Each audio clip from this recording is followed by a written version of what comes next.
सो hi everyone, स्वागत है आप सभी का इस अमेजिंग के प्लेटफॉर्म में। दोस्तों, आज के सेशन में हम लोग महामैराथन का पार्ट 2 करने वाले हैं। 300 से ज्यादा ऑब्जेक्टिव मैंने कहा था आप लोग को प्रोवाइड कराएंगे, जिसमें से जो ऑब्जेक्टिव का पार्ट 2 है वो हम लोग आज करने वाले हैं। यानी कि 70 क्वेश्चन आज के सेशन में हम लोग करने वाले हैं। आइए स्टार्ट करते हैं इस अमेजिंग से सेशन को। क्वेश्चन नंबर 1 हमारा कह रहा है कि nucleic acid is fragmented by which enzyme. Nucleic acid जो है वो किस एंजाइम के मदद से फ्रैगमेंट कर सकते हैं हम लोग, यानी कि न्यूक्लिक एसिड का फ्रैगमेंट हम लोग किस एंजाइम की मदद से कर सकते हैं। पॉलीमरेज, न्यूक्लियेज, प्रोटीएज या फिर लाइगेज। तो हम लोग न्यूक्लियस के मदद से, याद रखिएगा मेरे भाई, न्यूक्लियस के मदद से हम लोग न्यूक्लिक एसिड का फ्रैगमेंट कर सकते हैं। और याद रखिएगा कि जो प्रोटीएज होता है ये मदद करता है डाइजेस्ट करने में। प्रोटीएज जो है ये मदद करता है डाइजेस्ट करने में प्रोटीन को। ठीक है, प्रोटीन को डाइजेस्ट करने में कौन मदद करता है? प्रोटीएज करता है। और न्यूक्लिक एसिड का फ्रैगमेंट कौन करता है? न्यूक्लियस करता है। ठीक है, नेक्स्ट क्वेश्चन देखते हैं। क्वेश्चन नंबर 2 कह रहा है human hand, wings of bat and flippers of whale represent, है ना, प्रेजेंट नहीं, यहाँ पे क्या होगा? रिप्रेजेंट होगा। यानी कि human hand, wings of bat और फ्लीपर्स ऑफ वेल जो है वो क्या रिप्रेजेंट करते हैं? वेस्टिजियल ऑर्गन को, एनालोगस ऑर्गन को, इवोल्यूशनरी ऑर्गन को या होमोलोगस ऑर्गन को। तो ये रिप्रेजेंट करते हैं आपके भाई होमोलोगस ऑर्गन को। वेस्टिजियल ऑर्गन का एग्जाम्पल आप याद रख सकते हैं अपेंडिक्स। क्या याद रखना है आपको भाई? Appendix, vermiformis appendix. ठीक है, ये आपका क्या है? एक वेस्टिजियल ऑर्गन है। सवाल यहां से भी आ सकता है। ठीक है, तो क्वेश्चन नंबर 2 का हमारा राइट आंसर जो है वो है ऑप्शन नंबर डी, यानी कि होमोलोगस ऑर्गन। होमोलोगस ऑर्गन जो है वो डाइवर्जेंट एवोल्यूशन शो करता है और एनालोगस ऑर्गन जो है वो आपका कन्वर्जेंट एवोल्यूशन शो करता है। नेक्स्ट क्वेश्चन नंबर 3 है ड्यूरिंग पीसीआर टेक्निक्स, यानी कि पीसीआर टेक्निक्स के दौरान the pairing primers to single standard DNA is called isolation, annealing, denaturation या पॉलीमराइजेशन। कह रहे हैं कि पीसीआर टेक्निक के दौरान pairing primer single standard DNA के सेगमेंट को क्या कहलाता है? आइसोलेशन, एनीलिंग या डीनेचुरेशन या फिर पॉलीमराइजेशन कहलाता है। तो इस प्रोसेस को हम लोग मेरे भाई एनीलिंग कहते हैं। क्या कहते हैं? एनीलिंग कहते हैं। ठीक है, नेक्स्ट क्वेश्चन नंबर 4 कह रहा है which of the following is not a tool of recombinant DNA technology, यानी आरडीटी। इसमें से कौन जो है रिकॉम्बिनेंट डीएनए टेक्नोलॉजी का टूल नहीं है? वेक्टर, इंट्रॉन्स, रिस्ट्रिक्शन एंजाइम या फिर पॉलीमरेज एंजाइम। तो हमारा राइट आंसर हो जाएगा इंट्रॉन्स। इंट्रॉन्स जो है वो आपका रिकॉम्बिनेंट डीएनए टेक्नोलॉजी का टूल्स नहीं है। नेक्स्ट क्वेश्चन नंबर 5 कह रहा है enzyme tag polymerase is obtained from. Enzyme tag polymerase जो है वो हम लोग कहां से ऑब्टेन करते हैं? Thermus aquaticus, agrobacterium tumefaciens, trichoderma aquatic या बोथ ए एंड सी। तो एंजाइम टैग पॉलीमरेज को हम लोग आइसोलेट करते हैं या फिर कह लो कि ऑब्टेन करते हैं थर्मस एक्वेटिकस से। और ये इंपॉर्टेंट सवाल है मेरे भाई, ये आपका जो है ये आपका क्या है कि इंपॉर्टेंट सवाल है। एंजाइम टैग पॉलीमरेज जो है वो हम लोग ऑब्टेन करते हैं थर्मस एक्वेटिकस से। और इस टैग पॉलीमरेज एंजाइम का इस्तेमाल करते हैं, यूज करते हैं किसमें? Used in PCR. इसका इस्तेमाल हम लोग पीसीआर में करते हैं, यानी कि पॉलीमरेज चेन रिएक्शन में करते हैं। ठीक है, नेक्स्ट क्वेश्चन नंबर 5 कह रहा है कि world health day is celebrated every year on. World health day जो है वो हम लोग कब सेलिब्रेट करते हैं? 7 मार्च को, 7 अप्रैल को, 7 मई को या 7 जुलाई को। तो वर्ल्ड हेल्थ डे जो है वो हम लोग सेलिब्रेट करते हैं 7 अप्रैल को। नेक्स्ट क्वेश्चन नंबर 7 कह रहा है amniocentesis involve in the analysis of. Amniocentesis में हम लोग किसका एनालिसिस करते हैं? एमनियन का, एमिनो एसिड ऑफ प्रोटीन का, एमनियोटिक फ्लूइड का या बोथ ए एंड बी। तो हमने आपको जब एमनियोसेंटेसिस बताया था तो बताया था कि इस तरीके से हमारे पास क्या है, यहाँ पे मान लो कि यूट्रस में क्या है? बच्चा है। और ये जो बच्चा है तुम्हारा,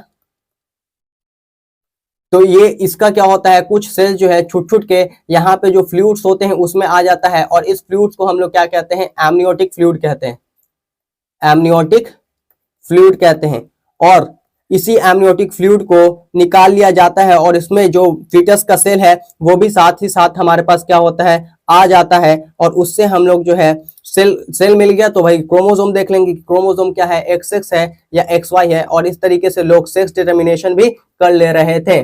ठीक है, तो यहाँ पे याद रखना कि एमनियोसेंटेसिस, इसका वीडियो भी प्रेजेंट है 2.5 मिनट का, आप देख सकते हैं। तो एमनियोसेंटेसिस में क्या इन्वॉल्व होता है? एमनियोसेंटेसिस में इन्वॉल्व होता है आपका एमनियोटिक फ्लूइड। ठीक है, नेक्स्ट क्वेश्चन है क्वेश्चन नंबर 8 कि emasculation is related on. Emasculation किससे रिलेटेड है? इमैस्कुलेशन मास सिलेक्शन से रिलेटेड है, क्लोनल सिलेक्शन से रिलेटेड है, हाइब्रिडाइजेशन से या प्योर लाइन से? तो इमैस्कुलेशन जो है वो रिलेटेड है आपके हाइब्रिडाइजेशन से। याद रखिएगा कि इमैस्कुलेशन क्या होता है। तो इमैस्कुलेशन की अगर हम बात करें तो इसे हम लोग कहते हैं removal of anther, removal of anther. Anther का रिमूवल जो है वो क्या कहलाता है आपका मेरे भाई, इमैस्कुलेशन कहलाता है। और ये जो रिमूवल ऑफ एंथर करते हैं वो किस प्लांट में करते हैं? बाइसेक्सुअल प्लांट में करते हैं। याद रखिएगा बाइसेक्सुअल प्लांट में जो है इसका हमको क्या है, नीड है। इस बात को ध्यान में रखिएगा, ठीक है। नेक्स्ट क्वेश्चन नंबर 9 है, मिमिक्री इज यूजफुल। मिमिक्री जो है वो किसके लिए यूजफुल है? प्रोटेक्शन के लिए, कॉन्सिलमेंट्स के लिए, प्रेडेशन के लिए, या बोथ ए एंड सी? तो मिमिक्री जो है मेरे भाई ये यूजफुल होता है कॉन्सिलमेंट्स के लिए। कॉन्सिलमेंट्स का मतलब होता है छिपाव, छिपने के लिए मिमिक्री जो है काम आता है। नेक्स्ट क्वेश्चन नंबर 10 कह रहा है mycorrhiza is a symbiotic association between. Mycorrhiza जो है वो सिम्बायोटिक एसोसिएशन है किसके बीच का? Algae and root of plant, fungi and roots of plant, algae and fungi, या बैक्टीरिया एंड वायरसेस? तो अगर हम माइकोराइजा की बात करें तो माइको का मतलब होता है मेरे भाई, यहाँ पे मैं लिख देता हूं कि माइको का मतलब होता है फंजाई, है ना, फंजाई। और राइजा का मतलब होता है रूट ऑफ हायर प्लांट। तो फंजाई और हमारा क्या हो जाएगा, रूट्स ऑफ प्लांट, यानी कि ऑप्शन नंबर बी जो है हमारा राइट आंसर हो जाएगा।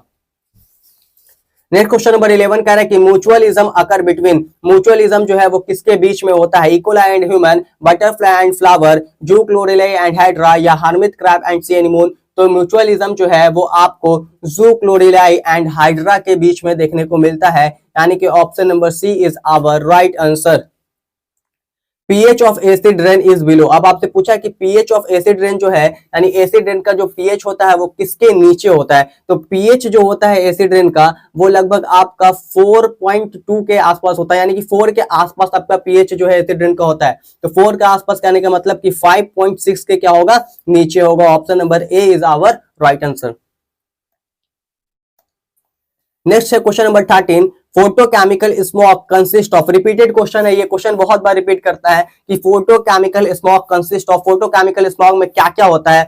SO2 PAN and smog, SO3 PAN and oxides of nitrogen, SO2 CO2 and hydrocarbons, O3 SO2 and hydrocarbons. तो याद रखिएगा कि फोटोकेमिकल स्मोक में हमारे पास SO3 होता है। याद रखिएगा कि SO3 होता है, पैन होता है, उसके अलावा ऑक्साइड्स ऑफ नाइट्रोजन होते हैं, ठीक है। SO3 होता है, पैन होता है, उसके अलावा ऑक्साइड्स ऑफ नाइट्रोजन होते हैं, यानी कि ऑप्शन नंबर बी जो है वो हमारा क्या हो जाएगा, राइट आंसर हो जाएगा।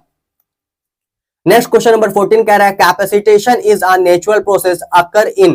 कैपेसिटेशन एक नेचुरल प्रोसेस है जो किसमें होता है? एपिडिडाइमिस में, फीमेल रिप्रोडक्टिव ट्रैक्ट में, वास डिफरेंस में, या रिटी टेस्टिस में? तो कैपेसिटेशन जो नेचुरल प्रोसेस है ये आपको देखने को मिलता है फीमेल रिप्रोडक्टिव ट्रैक्ट में। फीमेल रिप्रोडक्टिव ट्रैक्ट में कैपेसिटेशन जो प्रोसेस है ये होता है। नेक्स्ट है question number 15, what is the function of copper T. Copper T का फंक्शन क्या है? स्टॉप कर देता है जाइगोट के फॉर्मेशन को, स्टॉप कर देता है कॉन्सेप्शन को, स्टॉप कर देता है फर्टिलाइजेशन को, या चेक करता है म्यूटेशन को? तो कॉपर टी का फंक्शन है मेरे भाई स्टॉप कर देता है फर्टिलाइजेशन को।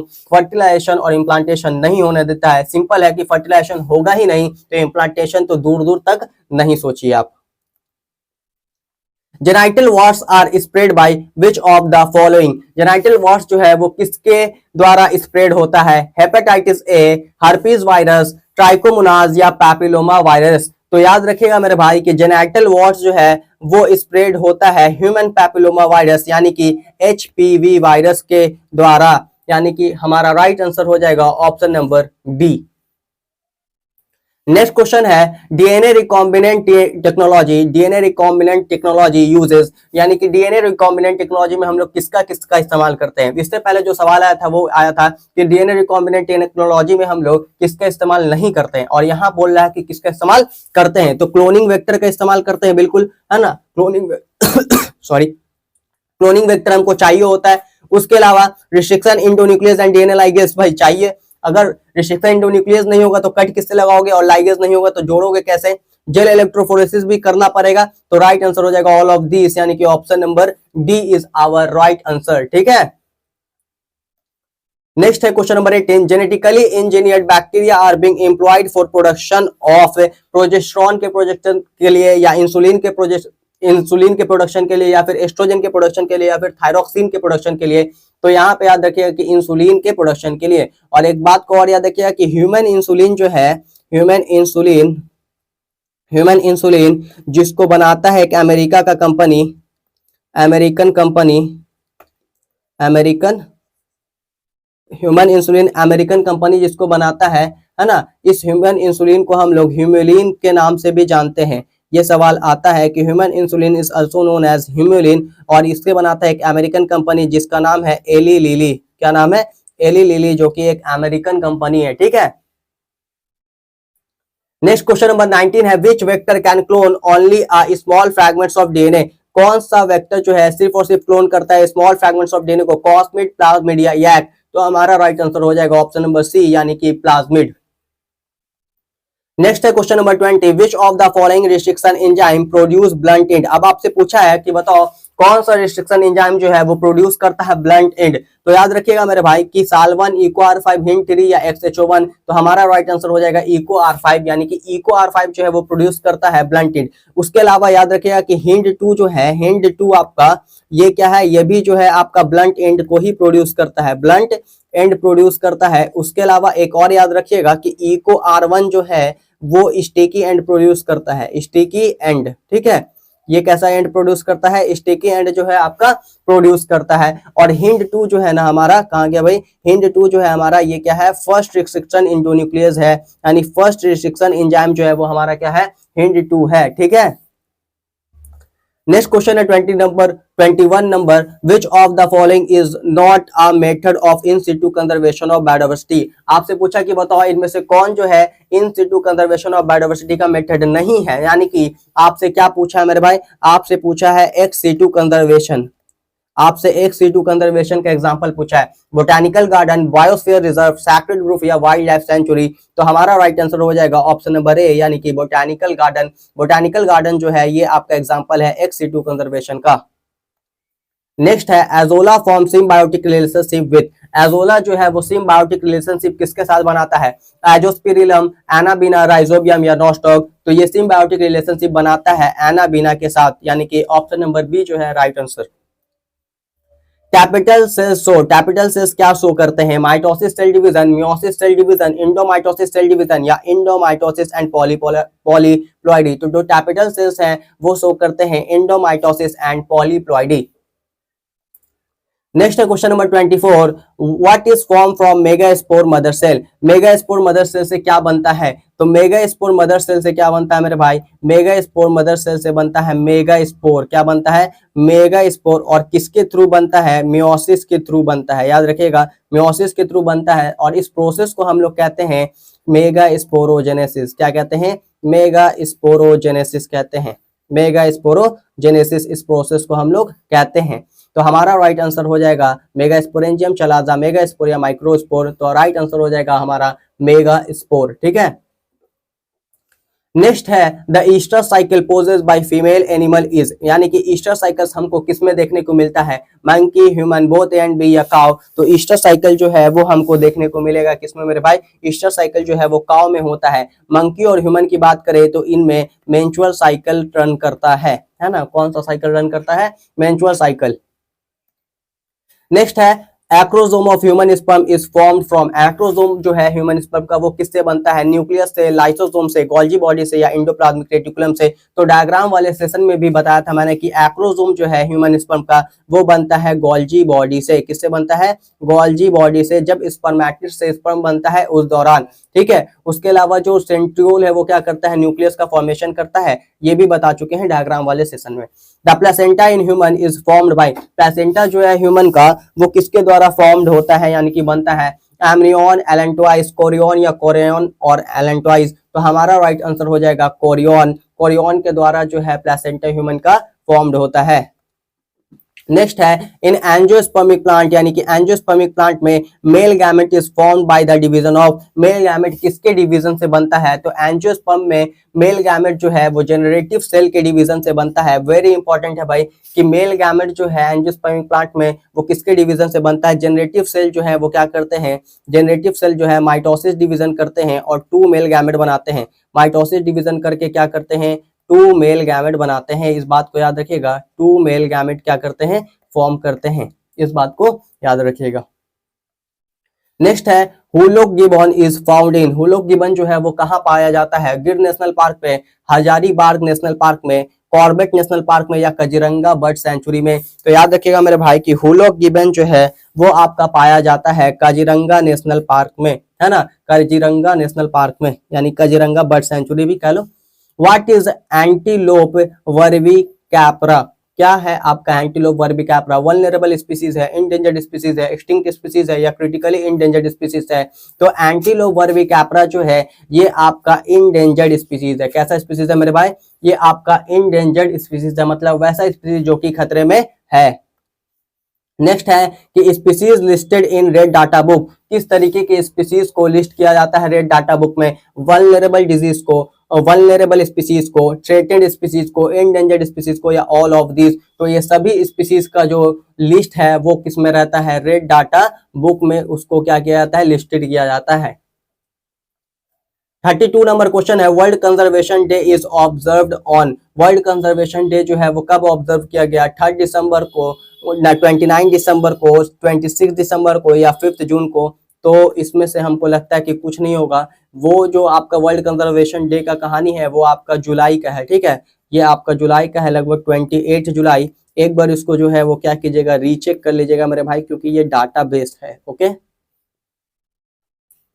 नेक्स्ट है study of interaction of antigen and antibody in the blood, यानी कि एंटीजन और एंटीबॉडी के इंटरेक्शन को ब्लड में क्या कहते हैं? सीरोलॉजी, हेमाटोलॉजी, क्रायोबायोलॉजी या एंजियोलॉजी? तो इसे हम लोग कहते हैं सीरोलॉजी। क्या कहते हैं मेरे भाई? इसे हम लोग सीरोलॉजी कहते हैं। Leprosy is caused bye, leprosy किसके द्वारा होता है? टीएमवी, सैल्मोनेला, माइकोबैक्टीरियम या मोनोसिस्टिस? तो लेप्रोसी के लिए रिस्पॉन्सिबल होता है माइकोबैक्टीरियम लेप्रियाई, है ना, माइकोबैक्टीरियम लेप्रियाई जो है वो रिस्पॉन्सिबल होता है लेप्रोसी के लिए। अब हमारा right answer option number C हो जाएगा। इसी तरह माइकोबैक्टीरियम ट्यूबरक्लोसिस जो है वो रिस्पॉन्सिबल होता है टीबी के लिए। नेक्स्ट है which of the following is pair of viral disease, इसमें से आपको पेयर ऑफ वायरल डिजीज बताना है। एड्स एंड सिफिलिस, तो सिफिलिस जो है ये तो आपका वायरल डिजीज नहीं है। Measles and rabies, tetanus and thyroid, whooping cough and tuberculosis, तो ट्यूबरक्लोसिस भी बैक्टीरियल डिजीज है आपका। राइट आंसर जो है ऑप्शन नंबर बी हो जाएगा, मिजल्स एंड रैबिस। नेक्स्ट है carbon monoxide is the major pollutant of, carbon monoxide major pollutant है एयर का, सॉइल का, वाटर का या एयर एंड वाटर दोनों का? तो कार्बन मोनोऑक्साइड जो है मेजर पॉल्यूटेंट है किसका? एयर का मेरे भाई। किसका मेजर पॉल्यूटेंट है? एयर का। नेक्स्ट 37 कह रहा है which of the following exhibits biomagnification, कौन जो है एग्जिबिट करता है बायोमैग्निफिकेशन को? DDT, mercury, both A and B, SO2? तो हमारा राइट आंसर हो जाएगा both A and B. The most adverse effects of radioactive pollution is tuberculosis, polio, hepatitis या gene mutation? हमारा राइट आंसर हो जाएगा gene mutation. Most adverse effects of radioactive pollution जो है वो क्या है? Gene mutation. हेरोइन इज, अब ये वो वाला हेरोइन का बात नहीं हो रहा है, ठीक है। हेरोइन क्या है? मोनोएसिटाइल मॉर्फिन है, ट्राइएसिटाइल मॉर्फिन है, डाइएसिटाइल मॉर्फिन है या टेट्राएसिटाइल मॉर्फिन है? तो जब हम लोग मॉर्फिन में डाइएसिटाइलेशन करते हैं तो हमको क्या मिलता है? हेरोइन मिलता है। राइट आंसर हो जाएगा option number C, diacetyl morphine. और ये सवाल भी आपका इंपॉर्टेंट है। नेक्स्ट है both deoxyribose and ribose belong to same class of sugar, दोनों डीऑक्सीराइबोज और राइबोज जो है वो बिलोंग करते हैं सेम क्लास ऑफ शुगर से। और वो सेम क्लास ऑफ शुगर जो है वो क्या है? ट्रायोज है, पेंटोज है, हेक्सोज है या हेप्टोज है? तो वो सेम क्लास ऑफ शुगर जो है आपका पेंटोज है। 41 क्वेश्चन नंबर 41 कह रहा है nucleotide arrangement in DNA can be seen by, nucleotide का अरेंजमेंट जो है डीएनए में वो हम लोग कैसे देख सकते हैं? इलेक्ट्रॉन माइक्रोस्कोप से, एक्सरे क्रिस्टलोग्राफी से, लाइट माइक्रोस्कोप से या फिर अल्ट्रा सेंट्रीफ्यूज से? तो उसे हम लोग देख सकते हैं एक्सरे क्रिस्टलोग्राफी की मदद से, यानी कि ऑप्शन नंबर बी जो है हमारा राइट आंसर। नेक्स्ट है मेरे भाई if an isolated piece of DNA is kept at 80 to 90 degree Celsius, अगर हम एक आइसोलेटेड पीस ऑफ डीएनए को 82 से 90 डिग्री सेल्सियस पे रख दे तो क्या होगा? There is no effect on it, उसके ऊपर कोई इफेक्ट नहीं पड़ेगा। इट अनक्वाइल्स, ये अनक्वाइल्स हो जाएगा। It divides into 1 million piece, ये डिवाइड्स हो जाएगा 1 मिलियन पीस में, या ये चेंज हो जाएगा आरएनए में? तो हमारा राइट आंसर हो जाएगा ऑप्शन नंबर बी, यानी कि it uncoils. An example of quantitative trait in human के अंदर क्वांटिटेटिव ट्रेट का आपको एग्जाम्पल बताना है। यानी क्वांटिटेटिव ट्रेट वैसे ट्रेट को कहते हैं जहां पे नंबर ऑफ डोमिनेंट एलील जो है वो मैटर करते हैं, वैसे ट्रेट को हम लोग क्वांटिटेटिव ट्रेट कहते हैं। तो उसका एग्जाम्पल क्या है? हेयर कलर है, स्किन कलर है, शेप ऑफ नोज है या कलर ऑफ आईज है, तो उसका आपका एग्जाम्पल है स्किन कलर, यानी कि ऑप्शन नंबर बी। क्वेश्चन 44 कह रहा है कि different form of gene are called, different form of gene को हम लोग क्या कहते हैं? कॉम्प्लीमेंट्री जीन कहते हैं, एलील कहते हैं, सप्लीमेंट्री जीन कहते हैं या फिर हेट्रोजाइगस कहते हैं। तो different form of gene are called allele. Different form of gene जो है वो आपका क्या कहलाता है? एलील कहलाता है। एलील का स्पेलिंग ALLELE होता है, ठीक है, देख लेना। नेक्स्ट है question number 45, which type of protein is found in silk thread, किस तरीके का प्रोटीन जो है सिल्क थ्रेड में पाया जाता है? फिब्रोइन, एल्ब्यूमिन, केराटिन या फिब्रिनोजेन। तो आपका जो फिब्रोइन है ये आपका पाया जाता है सिल्क थ्रेड में। नेक्स्ट है शक्ति रतन एंड प्रोटीना, यानी कि शक्ति रतन और प्रोटीना जो है लाइसिन रिच वैरायटी है। शक्ति रतन और प्रोटीना जो है वो आपका लाइसिन रिच वैरायटी है, राइस का, मेज का, व्हीट का या कॉटन का। तो क्या है भाई? शक्ति रतन एंड प्रोटीना। तो शक्ति रतन और प्रोटीना जो है मेरे भाई ये आपका लाइसिन रिच वैरायटी है मेज का, यानी कि option number B our right answer. Penicillium produce, अब पेनिसिलियम जो है वो क्या प्रोड्यूस करता है? तो याद रखिएगा कि पेनिसिलियम जो है उसमें आपको कॉनिडिया देखने को मिलता है। क्या देखने को मिलता है? कॉनिडिया। ये सवाल भी आता है मेरे भाई। और माइटोस्पोर, ज़ूस्पोर, ज़ूस्पोर बोथ एंड भी, तो ये प्रोड्यूस करता है both mitospore, mitospore and meiospore, mitospore and meiospore दोनों, है ना, माइटोस्पोर एंड मियोस्पोर। नेक्स्ट है question number 48, fertilisation is internal in, internal fertilisation कहाँ देखने को मिलता है? इंटरनल फर्टिलाइजेशन का मतलब है कि सिंगामी अकर इनसाइड द बॉडी, जब सिंगामी जो है वो बॉडी के अंदर होता है तब उस तरीके के फर्टिलाइजेशन को इंटरनल फर्टिलाइजेशन कहते हैं। और ये कहाँ देखने को मिलता है? Starfish, shark, bony fish या एम्फीबियन। तो ये हमें देखने को मिलता है शार्क्स में, यानी कि ऑप्शन नंबर बी। क्वेश्चन 49 कह रहा है main source of variation is, main source of variation क्या है? माइटोसिस डिवीजन है, म्यूटेशन है, मियोसिस डिवीजन है या फिर फर्टिलाइजेशन है। तो मेन सोर्स ऑफ वेरिएशन जो है वो आपका क्या हो जाएगा मेरे भाई? म्यूटेशन हो जाएगा, यानी कि ऑप्शन नंबर बी जो है वो हमारा क्या होगा? राइट आंसर हो जाएगा। Pusa Subra is a variety of, Pusa Subra किसका वैरायटी है? व्हीट का, कॉलीफ्लावर का, चिली का या कैबेज का। तो पूसा सुब्रा जो है ये आपका वैरायटी है कॉलीफ्लावर का। याद रखिएगा मेरे भाई कि पूसा सुब्रा जो है वो किसका वैरायटी है? ये आपका वैरायटी है कॉलीफ्लावर का। नेक्स्ट क्वेश्चन नंबर 15 कह रहा है कि production of plant without fertilisation is done by, without fertilisation एक नए प्लांट का प्रोडक्शन करना कैसे किया जा सकता है? तो याद रखिएगा कि जब फर्टिलाइजेशन ना हो और कोई नया ऑफस्प्रिंग बन जाए तो उसे हम लोग एसेक्सुअल रिप्रोडक्शन कहते हैं। और प्लांट में एसेक्सुअल रिप्रोडक्शन को ही वेजिटेटिव प्रोपेगेशन कहा जाता है। तो ग्राफ्टिंग, ट्रांसप्लांटेशन, वेजिटेटिव प्रोपेगेशन या बोथ एंड बी, हमारा right answer option number C हो जाएगा, यानी कि बोथ ए एंड बी हो जाएगा, वेजिटेटिव प्रोपेगेशन। नेक्स्ट है question number 52, triticum aestivum which is a hexaploid wheat possess, triticum aestivum जो है हेक्साप्लॉइड है उसमें कितना क्रोमोसोम होता है? 7 क्रोमोसोम, 14 क्रोमोसोम, 30 क्रोमोसोम या 42 क्रोमोसोम। तो उसमें हमको 42 क्रोमोसोम देखने को मिलता है। नेक्स्ट है question number 53, the sites of production of ADA in the body is, मतलब एडीए जो है हमारे पास एडेनोसिन डीएमिनेज एंजाइम, उसके प्रोडक्शन का साइट क्या है? कहाँ पे उसका प्रोडक्शन होता है? ब्लड प्लाज्मा में, लिम्फोसाइट्स में, ऑस्टियोसाइट्स में या एरिथ्रोसाइट में। तो इसका जो प्रोडक्शन है वो होता है लिम्फोसाइट्स में। क्वेश्चन 54 कह रहा है alpha 1 antitrypsin is, alpha 1 antitrypsin जो है वो क्या है? एक एंजाइम है, उसका इस्तेमाल हम लोग आर्थराइटिस को ठीक करने के लिए करते हैं, या एक एंटी एसिड है, या उसका इस्तेमाल हम लोग एम्फाइजीमा को ट्रीट करने के लिए करते हैं। तो अल्फा 1 एंटीट्रिप्सिन जो है वो इस्तेमाल किया जाता है यूज टू ट्रीट एम्फाइजीमा, यानी कि ऑप्शन नंबर डी हमारा राइट आंसर है। एम्फाइजीमा जो है ज्यादा धुआं उड़ाने से, मतलब ज्यादा सिगरेट पीने से होने वाला बीमारी है। नेक्स्ट हाइड्रोमास है ना, hybridomas are employed for, hybridomas are employed for production of somatic hybrids, killing cancer cell, synthesis of antibiotic या सिंथेसिस ऑफ मोनोक्लोनल वेरिएशन। तो इसका राइट आंसर हो जाएगा synthesis of monoclonal variation. Next है which of the following release methane, इसमें से कौन है जो रिलीज करते हैं methane? Rice field, cattle, termites या ऑल ऑफ दिस। तो हमारा right answer option number D हो जाएगा, ऑल ऑफ दिस। क्वेश्चन 57 कह रहा है which of the following implant in the lining of uterus, इनमें से कौन है जो इम्प्लांट होता है यूट्रस के लाइनिंग में? तो याद रखिएगा कि अटैचमेंट ऑफ ब्लास्टोसिस्ट किसका मेरे भाई? Attachment of blastocyst into uterine wall, यानी कि यूट्रस के वॉल में ब्लास्टोसिस्ट का अटैच होना कहलाता है इम्प्लांटेशन। तो कौन अटैच हो रहा है मेरे भाई? ब्लास्टोसिस्ट। हमारा right answer option number D यानी कि ब्लास्टोसिस्ट हो जाएगा। पहले बनता है जाइगोट, है ना, क्या बनता है? जाइगोट। जाइगोट के बाद बनता है मोरूला, मोरूला के बाद बनता है ब्लास्टोसिस्ट या ब्लास्टुला, उसके बाद बनता है आपका गैस्टुला। नेक्स्ट है human embryo is protected to allantois amniotic cavity, pleural cavity या पेरिटोनियल कैविटी, है ना, पेरिटोनियल कैविटी एक होता है, तो उसमें नहीं, ह्यूमन एम्ब्रियो जो है वो प्रोटेक्ट किस में होता है? एमनियोटिक कैविटी में। Option number B. एमनियोसेंटेसिस वाला जो वीडियो है ना 3 मिनट का यूट्यूब पे मेरे प्रेजेंट, उसको जरूर से देख लेना, हो सकता है एक आध सवाल जरूर आ जाएगा। Age of evolution of man is measure by, age of evolution of man जो है उसे हम लोग कैसे मेजर करते हैं? UV radiation, carbon dating, chemical reaction या रेडियो एक्टिव डेटिंग। तो रेडियो एक्टिव डेटिंग करके जो है एज को मेजर किया जाता है। डायनोसोरस आर, डायनोसोरस क्या है? लिविंग रेप्टाइल्स है। अब देखो डायनोसोरस तुमको अब देखने को मिलता है, मूवी का बात नहीं कर रहे, टीवी का बात नहीं कर रहे, डायनोसोरस क्या अभी देखने को मिलता नहीं मेरे भाई? तो लिविंग रेप्टाइल तो नहीं हो सकता है, लिविंग नहीं है। एक्सटिंक्ट रेप्टाइल, प्रिमिटिव रेप्टाइल या एक्सटिंक्ट एम्फीबियंस, तो हमारा राइट आंसर हो जाएगा एक्सटिंक्ट रेप्टाइल यानी कि ऑप्शन नंबर बी।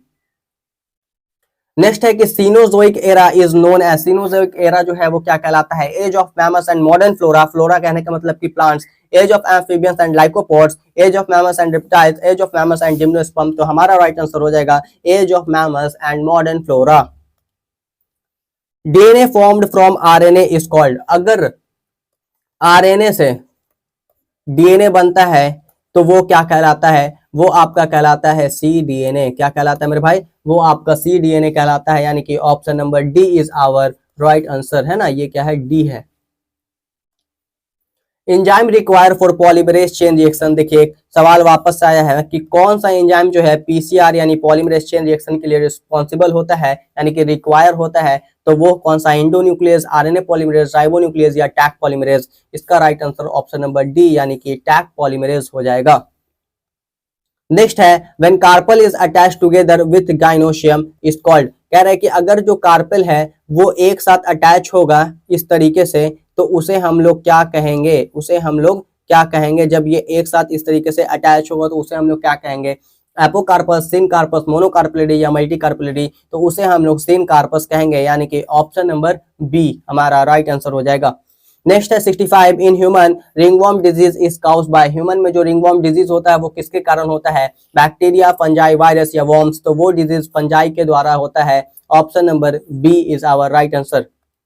नेक्स्ट है genetic material of AIDS virus is, तो एड्स वायरस का जेनेटिक मटेरियल क्या है? तो एड्स वायरस का पहले नाम देख लो, ह्यूमन इम्यूनो डिफिशियंसी वायरस यानी कि HIV वायरस, और इसका जेनेटिक मटेरियल क्या होता है? Single standard DNA, single standard RNA, DNA नहीं होगा क्योंकि ये एक रेट्रोवायरस होता है और रेट्रोवायरस का जेनेटिक मटेरियल जो है वो आरएनए होता है, तो सिंगल स्टैंडर्ड आरएनए होता है, लेकिन इसका 2 स्टैंड होता है, याद रखिएगा 2 स्टैंड होता है, लेकिन सिंगल स्टैंड आरएनए होता है, मतलब सिंगल स्टैंड होता है लेकिन 2 स्टैंड होता है, ठीक है। Which of the following does nitrogen fixation, कौन जो है नाइट्रोजन फिक्सेशन का काम करता है? Rhizobium, pseudomonas, both A and B या ईस्ट, तो राइजोबियम जो है मेरे भाई ये क्या करता है? आपका राइजोबियम नाइट्रोजन फिक्सेशन का काम करता है। नेक्स्ट है फ्रैंकिया इज अ, फ्रैंकिया क्या है? Bio fertilizers, antibiotic, group of bacteria, both B and C, तो फ्रैंकिया जो है ये आपका एक बायो फर्टिलाइजर्स है। नेक्स्ट है an example of xerophytic adaptation is, xerophytic adaptation का example agave, opuntia, both A and B या ट्रैपा, तो जीरोफिटिक का जो आपका एग्जांपल है वो है आपका ओपनशिया। नेक्स्ट है law of segregation is also known as, law of segregation को और हम लोग क्या कहते हैं? Law of dominance, law of independent assortment, law of purity of gamete या नॉन ऑफ दीज, तो इसे हम लोग law of purity of gamete कहते हैं मेरे भाई, इसे हम लोग law of purity of gamete कहते हैं। लिथोस्फीयर इज, लिथोस्फीयर जो है वो क्या है? लाइफलेस है, नेकेड रॉकी रीजन है, बोथ ए एंड बी या फिर और कुछ, और सी ही है, ये है तो डी नहीं है, तो ठीक है। तो लिथोस्फीयर जो है वो क्या है? लाइफलेस है, नेकेड रॉकी रीजन है, बोथ ए एंड बी, तो हमारा राइट आंसर हो जाएगा ऑप्शन नंबर बी, यानी कि क्या? Naked rocky region, option number B is our right answer. तो अगर सेशन अच्छा लगा हो तो ज्यादा से ज्यादा शेयर करना है। थैंक यू, धन्यवाद।